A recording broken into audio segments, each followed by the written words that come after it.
Les protégés de Samuel Garcia n'ont pas tardé à faire trembler les filets. 9 minutes seulement après le coup d'envoi, le numéro 10 de l'AS Vénus ouvre le score sur une tête. 10 minutes plus tard, Tiaounui Tehao revient à la charge.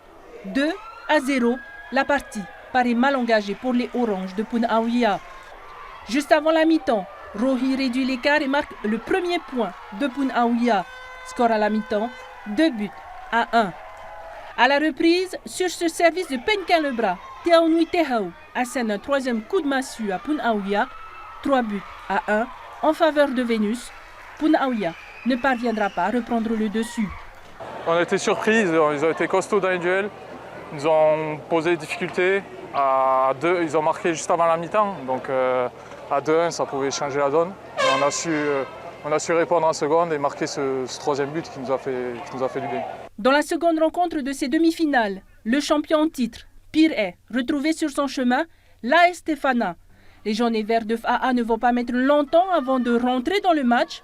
Sur ce coup franc de Viritua Tiahio, il manque l'ouverture du score. Après plusieurs sauvetages du portier de Tefana face à l'attaquant de Pirée, les deux équipes entreront au vestiaire sur un score de 0-0.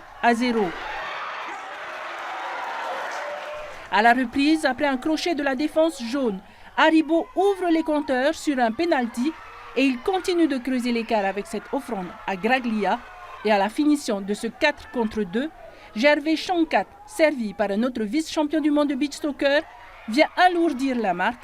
3-0. Ce sera le score final. Je craignais un peu ce match parce que le titre dans la tête, donc c'était peut-être un risque de relâchement de la part des joueurs pour avoir déjà gagné quelque chose. Mais voilà, je suis assez satisfait. Une bonne équipe de Tefana qui à chaque fois pose problème. Résultat, le champion en titre de Ligue 1 et son dauphin se retrouveront samedi prochain en finale de la Coupe de Polynésie. Le vainqueur se qualifiera pour le 8e tour de la Coupe de France 2022, prévu en novembre.